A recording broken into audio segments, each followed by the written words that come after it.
अस्सलाम वालेकुम जी, मैं हूं अदील राजा। आप देख रहे हैं मेरा यूट्यूब चैनल। सबसे पहले तो आपने सब्सक्राइब ज़रूर करना है और अपना फीडबैक ज़रूर देना है। बहुत सारी चीज़ें हैं बात करने के लिए। आज छोटी छोटी चीज़ों पर बात करेंगे, अहम अहम चीज़ों पर बात करेंगे। आपको बताऊंगा मैं क्या हो रहा है इस मुल्क में, मुमलिकत खुदा दास में आजकल क्या फिस्तायत हो रही है। पहले तो फलक जावेद साहिबा को रात को उठा लिया गया, इस पर थोड़ी बात करेंगे। फिर फैसल चौधरी बमुकाबला अली मोहम्मद खान, फैसल चौधरी साहब की एक बड़ी गवाही आई है इमरान खान के ट्वीट के हक में, वो क्या है उस पर बात करेंगे। फील्ड मार्शल के दावे क्या थे पाकिस्तान की तरक्की के और हो क्या रहा है, इस पर बात करेंगे। सऊदी अरेबिया ने जनाबे वाला एक दफ़ा फिर 10 अरब डॉलर की रिफाइनरी गवादर में बड़ी बात है, इसके क्या कहे कि इस पर भी बात करूंगा। और भी काफ़ी सारी चीज़ें हैं जिस पर बात करेंगे। अल्लाह आपका भला करे जनाबे वाला हजूर वाला। तोशाखाना का केस है, आज सलमान राजा साहब को बाहर निकाला गया, उस पर बात करेंगे। सबसे पहले सनम जावेद की बहन फलक जावेद से शुरू करते हैं। फलक जावेद साहिबा को रात को गिरफ्तार कर लिया गया। एक टाउट सहाफ़ी ने उनकी गिरफ्तारी के बाद की तस्वीर जारी की। फलक जावेद बड़ी वोकल हैं, बड़ी क्रिटिकल हैं इस गवर्नमेंट की। उनको गायब कर दिया गया। इस्लामाबाद हाई कोर्ट में एक पिटिशन भी फाइल की गई है उनकी बाजियाबी के हक से। डोगर ने सुननी है नहीं सुननी, यू नेवर नो। तो अदालतों से तो उम्मीद करना ही बेफजूल है, बिला वजह है। लेकिन इंटरेस्टिंग चीज़ें जो सामने आएंगी आपके, जो होगी वो ये कि किसी फैमिली को नहीं पता वो कहाँ पर है, लेकिन एक टाउट सहाफ़ी ने एक तस्वीर शेयर कर दी कि वो गिरफ्तार हो गई इस्लामाबाद से। उसके बाद दीगर टाउट सहाफ़ियों ने एक गलीज़ कैंपेन शुरू की। हर औरत को ये जलील करते हैं। उन्होंने कहा जी कि ये सलमान अकरम राजा के फ्लैट से पकड़ी गई है, वो उन्होंने अयाशी के लिए खरीदा। घटिया कैंपेन ऐसी। फलक जावेद साहिबा, मतलब ये दोनों बहनें, आई डोंट नो आपके क्या ख्याल इनके बारे में, दोनों को मैं पसंद करता हूँ। दबंग बोलती हैं, अच्छा बोलती हैं। कई लोग कहते हैं ये सेटलमेंट है, ये इस तरह उस तरह, आई डोंट केयर। ये जो बोल रही हैं, जो सोचती हैं वो बोलती हैं। ये नॉर्मल लोग थे, मिडिल क्लास फैमिली थी, जो सियासत का जिनको शौक़ था, जो सियासत में आए, इनके साथ ऐसा सलूक किया जा रहा है। शायद हमारी रियासत ये चाहती है कि कोई सियासत ना करे खातून, ये बुढ़े खांगड़ पाइये ही करते रहें, जो कि एक इक्वली बुरी सोच है, बुरा थॉट है, इसका बुरा ही नतीजा निकलेगा। तो देखते हैं जनाबे वाला ये फिस्तायत कब ख़त्म होती है। यहाँ पर एक वाइट से चिपक के मुझे ये तंग करा है पर। अच्छा, तो ये फिस्तायत जो है ये कब ख़त्म होती है, कोई जल्द ही ख़त्म होते हुए नज़र तो नहीं आ रही मुझे ये फिस्तायत कि कब ख़त्म होगी और कैसे ख़त्म होगी। दूसरी जानिब फैसल चौधरी साहब मेरे बड़े अच्छे दोस्त हैं। आपको पता है मेरे ज़बरदस्त किस्म के दोस्त लोग मौजूद हैं इस दुनिया में, इस मुल्क में। वो आए हैं इमरान खान के हक़ में सामने। क्या हक़ में सामने आए हैं? इमरान खान साहिबा का वो कहते हैं कि इमरान खान का मौक़िफ़ तब्दील नहीं होता। इमरान खान साहब जो सोचते हैं, जो मीटिंग में बात करते हैं, वही आम पब्लिक में भी बात करते हैं। मैं आपको एक वाक़या सुनाता हूँ। अरशद साहब का एक इंटरव्यू हमने करना था। इमरान खान साहब वज़ीर आज़म, शायद उतरे हुए चंद दिन हुए थे इमरान खान साहब को वज़ीर आज़म।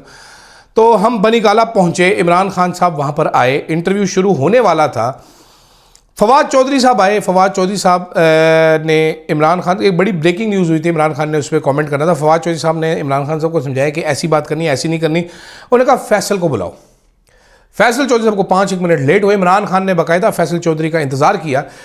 लीगल मामला था। उन्होंने कहा तुम क्या कहते हो, तुम्हारा क्या मौक़िफ़ है? तो फैसल चौधरी साहब ने कहा सर ये इस तरीके से है, हमें इसमें ये कुट पड़ेगी, ये ऐसे, हमने ऐसी बात करनी, ऐसे नहीं बात करनी।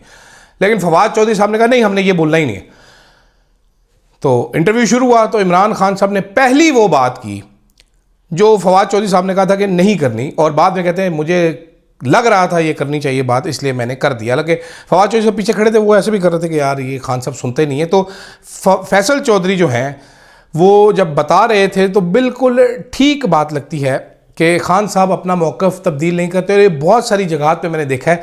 तो इसलिए इनको ट्वीट्स को, जो एक अली मोहम्मद खान ने कहा था कि यार ये कंट्रोवर्शियल इशू है, उनका ट्वीट बनाने की कोशिश की गई थी, उससे हमें नज़र आता है कि जनाबे वाला अल्फाज इमरान खान साहब के आगे पीछे हो सकते हैं, मफहूम वही है, मकसद वही है। और ये इमरान खान के to the best of their knowledge कहे हुए अल्फाज ही होते हैं जो सोशल मीडिया ट्वीट करता है। अच्छा, आगे चलते हैं जनाब। आगे हजूर वाला कल 36 मिनट की एक मुलाकात हुई है, 36 सेकंड की मुलाकात हुई है शहबाज शरीफ साहब की और डोनाल्ड भाई की, डोनाल्ड लू साहब की। साथ ही साथ एक भाईजान बहुत ज़बरदस्त किस्म की खबर सामने आ गई है। खबर क्या थी कि जी सऊदीया जो है, सऊदी अरेबिया, वो 10 अरब की ऑयल रिफाइनरी सेट करेगा पाकिस्तान में। 10 अरब डॉलर की गवादर में वो सेट करेगा। सऊदीया ने फैसला कर लिया। अच्छा, ये पहली बार मैंने स्टोरी की थी तो मैं एयरवे में था। ये अरशद साहब के प्रोग्राम के लिए हमने स्टोरी की थी। इस स्टोरी में जब स्टोरी हमने कर ली थी उसके बाद तो कुछ अर्से बाद फॉलोअप किया था तो हमें अजीब सी इन्फॉर्मेशन मिली थी। पहले मैं बताता हूँ, 2019 13 जनवरी की ये खबर लगी हुई है, ये आप देख सकते हैं, ये अपनी अखियों से देख लें आप कि Saudi Arabia to set up $10 billion oil refinery Islamabad. फिर ये दूसरा आगे करें तो ये खबर लगी हुई है फरवरी 2021 की। Saudi Arabia plans to set up $10 billion oil refinery in Gwadar by year end, साल के एंड में। फिर खबर लगी हुई है 2023 27 जुलाई, $10 billion deal forge with Saudi Arabia mega refinery in Gwadar.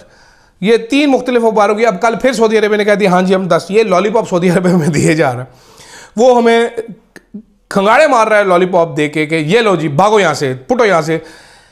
उस टाइम पे मेरे पास इतला ये थी, अरशद साहब के पास इतला थी कि जनाब सऊदी अरेबिया ने तो कह दिया, हमने आगे से करना था, हमने प्लान देना था, सब कुछ देना था, हमसे कुछ भी दिया ही नहीं गया। इल्दाराम कोको नहीं किया, नील बला नील कोको किया हमने, ठीक है, ठुट्ठू हमें मिला। तो एक बार फिर हम ये लॉलीपॉप लेके आ रहे हैं। दूसरी जानिब जनाबे वाला हम चेकिंग फरमा रहे थे तो मुझे एक और स्टेटमेंट नज़र आई। वो स्टेटमेंट थी 10 जुलाई 2023 की, जुलाई 10 2023। ये जनाबे वाला field marshal general Syed Asim Munir साहब ने कहा था कि मईशत 1 साल में ठीक हो जाएगी, मायूसी कुफर है। लेकिन कल काफरों ने एक रिपोर्ट शाया की है, उन्होंने वर्ल्ड बैंक ने, उन्होंने कहा है जनाबे वाला कि जो गेंस 20 सालों में पाकिस्तान ने हासिल किए थे वो 3 सालों में गायब हो गए। 3 साल याद रहे कि ये एक रजीम की हुकूमत है यहाँ पर। उन्होंने कहा जी 80% ऑफ जॉब्स रिमेन इनफॉर्मल, औरतें और यूथ जो है वो लेबर फोर्स से एक्सक्लूडेड हैं। साथ ही साथ उन्होंने कहा है कि जी पाकिस्तान में महंगाई बढ़ रही है। उन्होंने कहा जी कि स्टडी डिक्लाइन था पॉवर्टी में और ये अब इंक्रीज़ होना शुरू हो गया है और 7% बढ़ चुका है। मेरे हिसाब से जो नंबर्स हैं जो इस साल के एंड तक होंगे वो पाकिस्तान की 12.5 करोड़ आबादी गुर्बत की सतह से नीचे होगी। 130 मिलियन लोग तो ये बता रहे हैं कि 2 साल में ऐड कर दिए हैं सतह गुर्बत से नीचे। गरीब कौन है? गरीब वो है जो 1200 रुपया दिन का नहीं कमा पाता, वो गरीब है। यानी कि आप अगर 40,000 रुपया महीना कमा रहे हैं, चलो 50,000 रुपया महीना कमा रहे हैं तो आप शदीद गरीब हैं।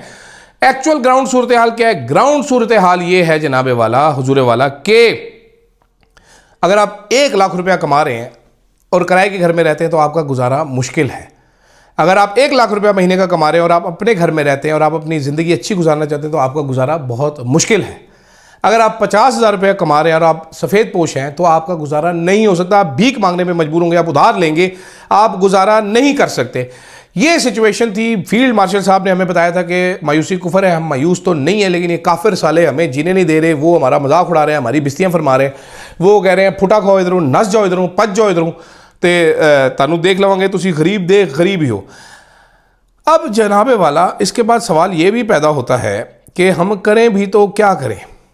ठीक है, करें भी तो क्या करें, हम कैसे करें, हम क्या करें, हम किधर जाएं? क्योंकि मामलात नज़र नहीं आते। पाकिस्तान में नौजवान तबका जो है जो लार्जली एक्सक्लूडेड है हर चीज़ से, जिनके पीछे चाचा हफीजुर रहमान जैसे बाबे पीटीए के छोड़े हुए हैं, मुल्क छोड़कर जाना चाहते हैं। मिसाल के तौर पे झूठ नहीं बोलना चाहिए, पाकिस्तान मेरा मुल्क है, मुझे बड़ा मज़ा आता है यहाँ पर रहने में, मुझे पसंद है यहाँ पर रहना, लेकिन अगर मुझे चांस मिलेगा तो I would like to leave for a better future. मैं एक ऐसी जगह पर रहना चाहूँगा जो ज़्यादा सिक्योर है। सिक्योरिटी इन द सेंस कि मुझे कोई एजेंसी वाला उठाएगा नहीं, मेरे पे मुकदमा हो गया तो अदालत मुझे इंसाफ देगी।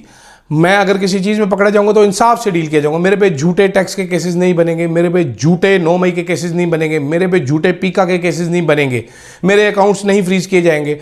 For this very reason and for the reason कि I will get more job opportunities. कोई एक नदीम अंजुम साहब बैठ के फ़ोन करके मुझे नहीं निकलवाएंगे नौकरी से। तो बहुत सारे इस तरह के नौजवान हैं जो ये अपना बेहतर मुस्तकबिल ढूंढना चाहते हैं। ब्रेन ड्रेन हो रहा है। I am sorry for anybody who use the word brain gain. We are not gaining any brain, we are draining our brains. और पीछे हमारे डफर्स, बेवकूफ़ और बुद्धू किस्म के लोग रहेंगे और हम एक फुद्दू किस्म की कौम बन के रह जाएंगे अगर जल्दी इसका सद्जवाब ना किया गया। मुझे फ़िलहाल के लिए दीजिएगा इजाज़त, क्योंकि अब मैं जिस मूड में आ गया मैं मज़ीद बकवास करूँगा और मैं चुका जाऊँगा। अल्लाह हाफ़िज़।